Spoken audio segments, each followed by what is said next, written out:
Sing easy. We will travel tonight back in time to 1772. It was a very uneasy time in these lands between New Hampshire and New York. The unrest all began with New Hampshire Governor Benning Wentworth when he started issuing charters to new towns in the grants. The first one was in 1747 in Bennington, and quickly thereafter several more, including Arlington on July 28, 1761. Now, actual settlement took a little longer, a little slower, a little more compact. The first settlers in Bennington arrived in 1761. A couple years later in Arlington, 1763. In 1764, the proprietors of Arlington offered 50 acres of land to anyone who would develop a grist mill here in East Arlington and have it up and running by November of the next year. Remember, Baker quickly accepted the challenge, and indeed he had the grist mill up and running within a year. Now, Baker was well known in the area. He was a hero of the French and Indian War. He was a captain in the Green Mountain Boys, and he was a cousin of Ethan Allen, Ira Allen, and Seth Warner. What is it? So, the first settlers of the grants, the New Hampshire grants, found themselves in a conflict with the settlers from the New York patents, the Yorkers, right? It was these conflicts that led to the ejectment trials of 1770. That's where the New York court, sitting in Albany, declared that the New Hampshire grants were invalid. Invalid at least in the jurisdiction of New York. After the ejectment trials, the New York authorities began planning and proceedings to evict the Hampshire grant landowners from their homes.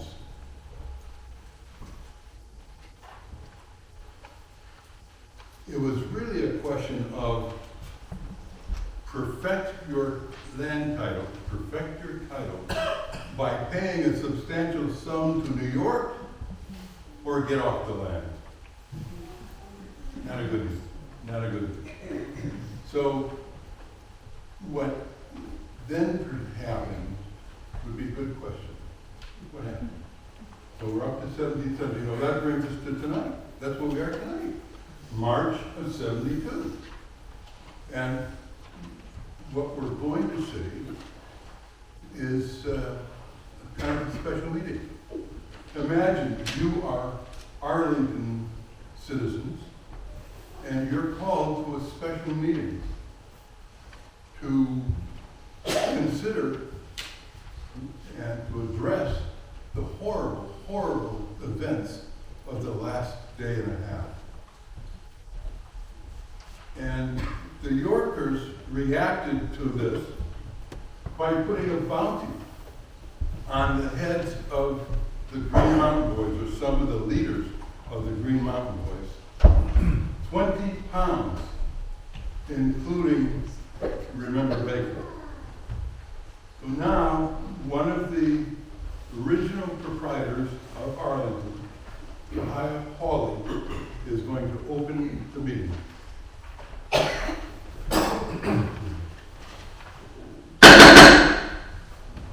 We have called this special meeting today to gather details of yet another Yorker attack on a respectable citizen of Arlington.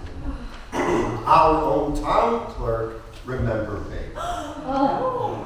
We ask his faithful and dutiful wife, Desire Baker, to relate particulars of March 21. I fear I am still in a state of shock, sirs. To be attacked in the middle of the night, in my own home, by a gang of savages. Indeed, madam, it is an outrage. Pray, tell us what happened.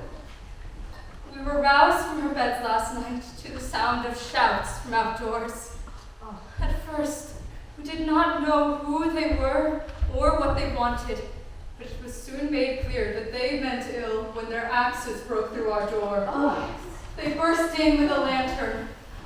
In the dark, the only one I recognized through all of the commotion was Justice John Monroe. Remember grabbed his axe while I tried to light the lantern. The children awoke and began crying. We were all of us clad only in our bedclothes, and we were in quite a defenseless state. Remember was fighting off at least 5 of them. But they had swords. They began swinging them in the small room, and woe to anyone who might get in their way. And their wicked oaths and curses, their vile threats.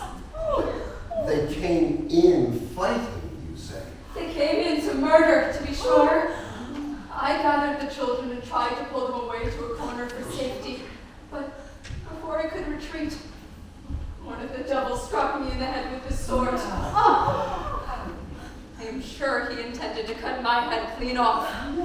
I put my arm up to avoid being struck on the head again, but the sword slashed right through my arm.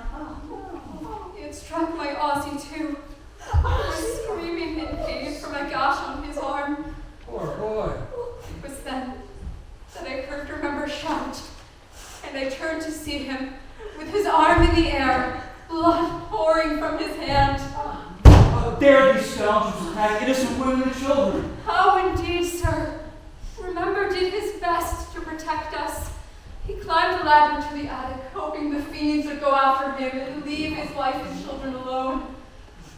I can still see the blood all over his nightshirt as he tried to pull himself up with one hand.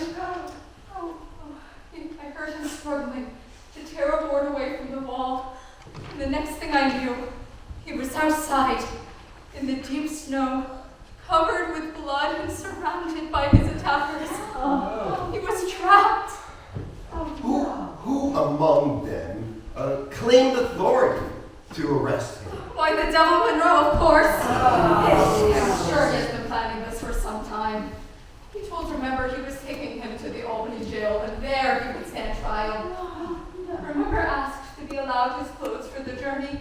That beast refused him. In this cold, there was no reasoning with Monroe and his gang. They had made up their minds to end him one way or another. They were tying him to a sleigh like an animal, even though he was still bleeding freely.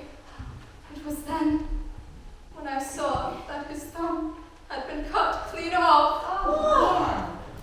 I believe some of your neighbors came to your aid at this time? Yes. Caleb Henderson and John Whiston ran from their homes to help. Good man. There was no dealing with the Yorker devils. They tried to capture Caleb and John as well, but Caleb made good his escape. They took John away with them. So in summation, Mrs. Baker, Monroe and his men broke into your home in the night, attacked your husband and family, and then took him away in a wounded and exposed condition. That is exactly the case, sir. Caleb promised to ride to Bennington and get up a rescue party. I am in desperate need, gentlemen. I am a lone woman with young children, and our home has been ransacked. My arm is useless. How am I to take care of my children? What am I to do? What if those devils come back? Mrs. Baker, we will see to it that you are not left alone and helpless. We Arlington folks are always ready to help a neighbor in need. Is there anyone present who could help Mrs. Baker? Yes, we will send her son Jake over tomorrow and make sure you have enough firewood. That's good. My wife can send our eldest girl, Sarah, to help with the cooking and the children tomorrow. That's good too. Thank you, indeed, gentlemen. But my husband... Take heart, Mrs. Baker. You can count on the good people of Arlington. Our men are riding now to try to catch up with the devil Monroe and his band of thugs. And depend upon it, ma'am, if Caleb made it to the Catamount Tavern in Bennington and found Ethan Allen, that man is surely on his way as we speak to go after Monroe and rescue his cousin. Remember, Baker is a leader and a good friend to us all. As captain of our militia, he's protected us more than once from Yorkers trying to steal our land. We cannot allow remember to be sent to the Albany jail to be executed. The Bennington mob and our Arlington boys must rescue him, but it will be risky. I fear they may be captured as well. Now is not the time to dwell on thinking the worst. Yes, yes, sir. Town Council member Dr. Samuel Adams wishes to address the room. Doctor, you have the floor. My friends, you all know and trust me as your respected town physician. I've said it before, and I shall say it again. There's only one way that I can see to stop this violence. We need to legally buy our land from the New York authorities. The king himself has said the Yorkers have no claim upon our land. Indeed, that's right. I beg you to remember that the king and the Privy Council ruled that the land west of the Connecticut River was under New York jurisdiction. Poppycock! Our Bennington neighbor, Samuel Robinson himself, traveled to England and was given assurances that the New Hampshire grants were valid. Indeed.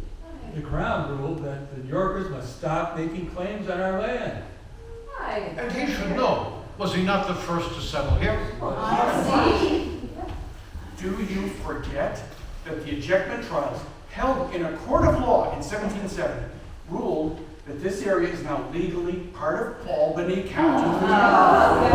And that the New Hampshire grantees must either pay for clear New York titles to their land or vacate them.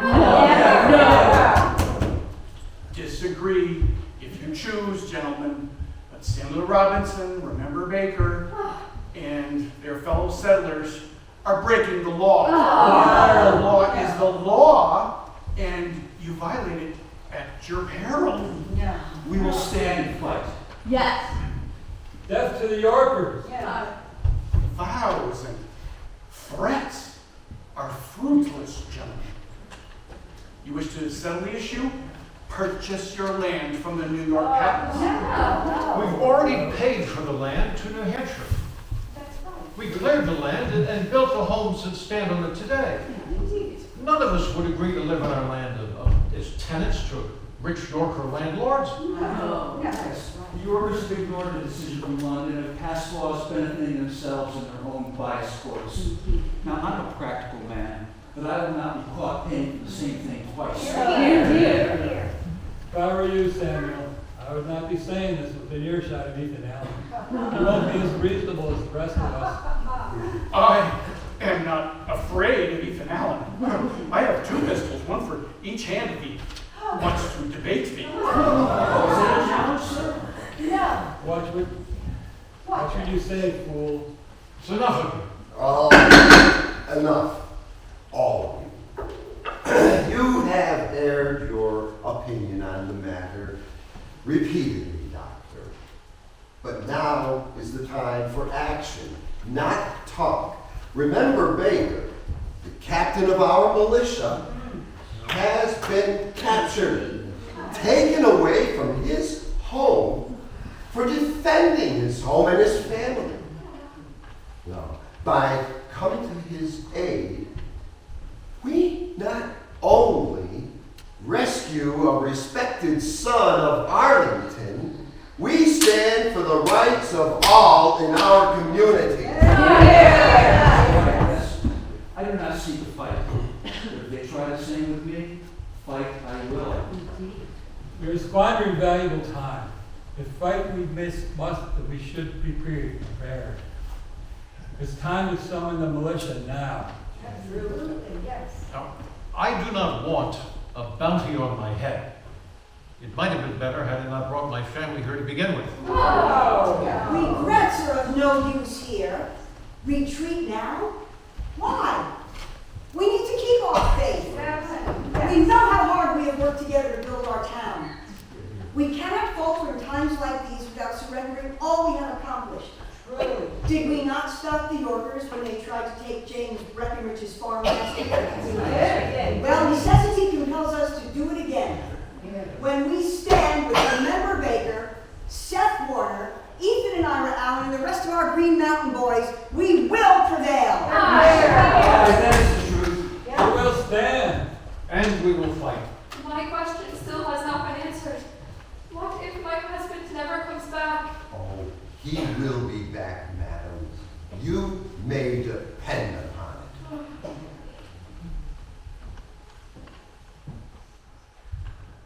I propose the militia be summoned at once. We must be prepared to deal with the rogues at any time. Wait! I hear horses and men. Yorkers? Bring him in, boys. It's Ethan Allen. Make way. He must sit down. Husband! He is safe, madam, but he is very weak. He is safe. Monroe did not get far. Ran like scared rabbits, they did. Desire, thank God you are safe. And the children? The children are scared, but they're safe. I'll be fine now that you've been rescued. How are you, husband? Grateful to be here. That's the truth. Had I not been rescued so speedily by my friends, Monroe would have taken more than my thumb, my liberty, perhaps my life. How could I expect to fight off all of them by myself in such an underhanded, devious attack? All I could do was try to lead them away from my family. I believed they were going to kill me right then and there. But Monroe and his men loaded me on the sleigh and swore they would see me in jail in Albany. I was sure I wouldn't see any jail. I expected to die on the way. I was only in my nightshirt, and the Yorkers would give me nothing to keep from freezing. Nothing! Devil.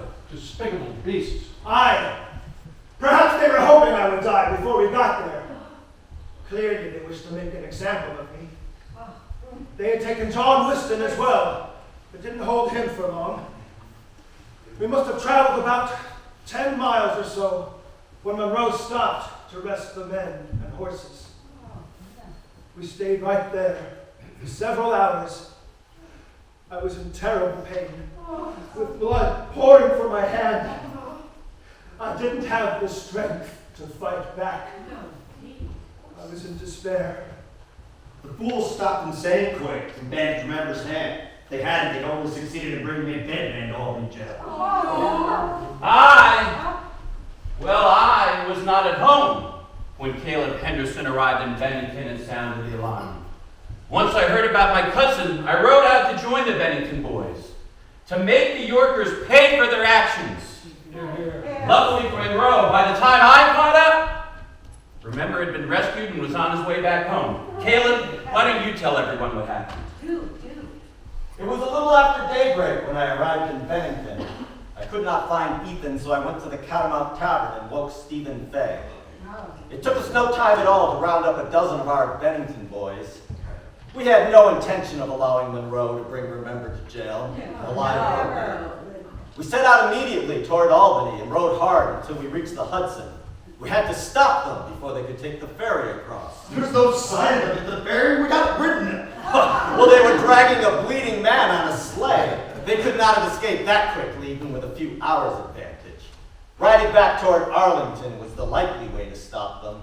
And stop them we did, in Spiegeltown. Stop them. They scattered like beetles from under a rotten rock. They could tell we were the Bennington boys, and that's all they needed to see.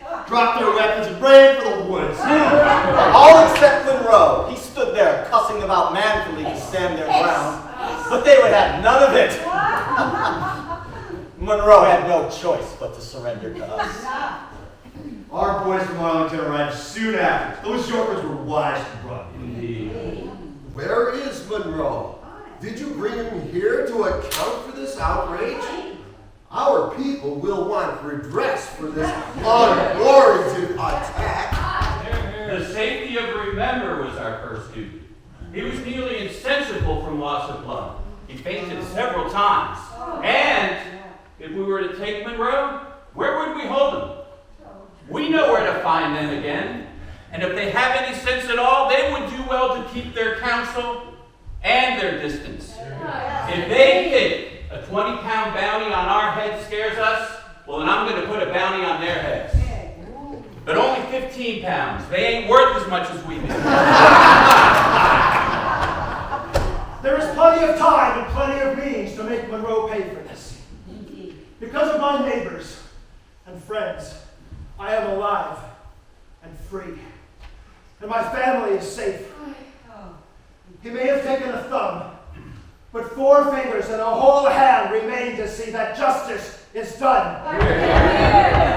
We have worked too hard to make this wilderness our home. The Yorkers now know that we will not lay down and let them just take it from us. We will make them fear us from this day on. Indeed, I for one will not stand for force and threats from any man. Monroe's no king. He's just one of us. The false New York authority to bedevil us. I stand with Remember Baker, Seth Warner, Ethan Allen and the Green Mountain Boys. I stand for our rights as freeholders of the grants. We are resolved. We will not be cowed into submission before Monroe, the Yorkers, or Governor Tryon. Never. To be sure, the gods of the valleys are not the gods of the hills. Tyranny from above or terrorism from below will not stand. The Yorkers mean to dispossess us of our homes. Never. This is a fight we did not ask for. But have no fear, it is a fight we are ready for. With this latest attack on us, they have crossed the line they are going to wish they had not. The Green Mountain Boys will make the Yorkers regret thinking that they ever had any claims to our land. We are men of action, and we will take action.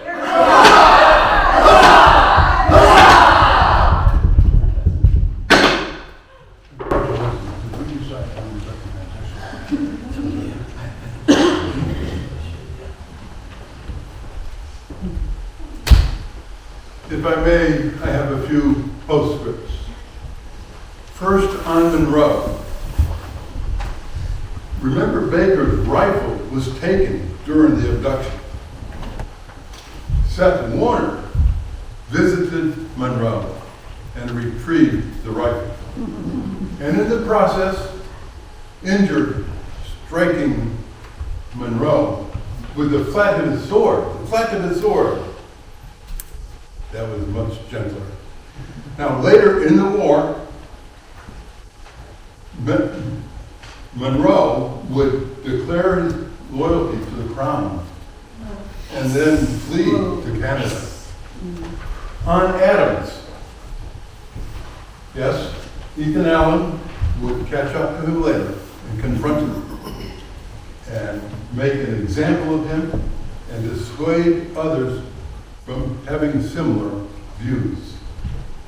Adams would join General Burgoyne and his forces at the Battle of Saratoga.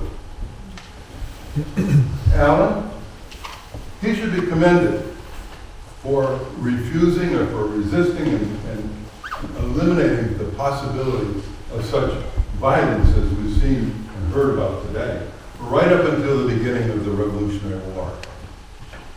Now, then, on May 10, 1775, he and the Green Mountain Boys captured Fort Ticonderoga. And later that year, when he was mounting an attack on Montreal, he was captured by the British and spent most of the next 3 years in prison. On Baker, he recovered from most of his wounds, but if a Yorker challenged him, he would hold up his hand and say, "Here's my warrant, good in any court in the Green Mountains." Baker would serve with Allen at Fort Ticonderoga, and later that summer, he joined the Northern Department of the Continental Army as a scout working for General Spivak. And he became one of the first patriotic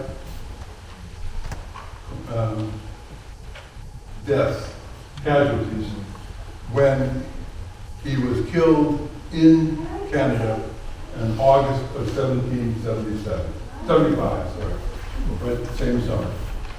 Now, on the grants, the turmoil in the New Hampshire grants were pretty much on hold for the entire Revolutionary War.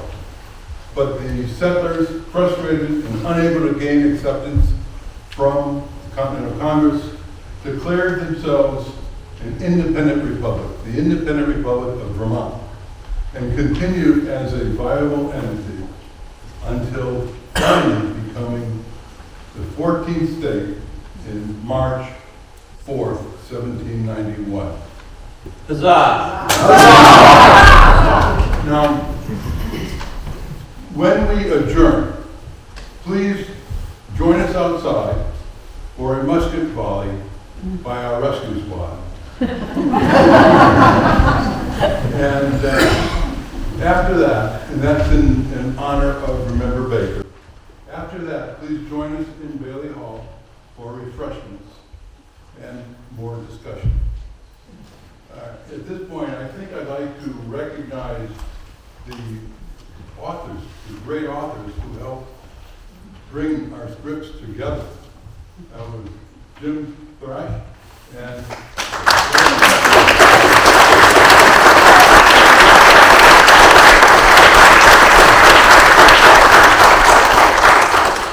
if you, I should say, Jim also played Ethan Allen. If you think that he's too tall for the part, recognize that he's precisely the height that Ethan Allen was. Ethan Allen was a giant among his peers. Now, should we recognize Robert? Absolutely. Absolutely. We would like also to recognize our director, who had so much patience, so much kindness and direction, and a steel whip. Where did he go? He didn't want to be recognized, but Robert Ebert.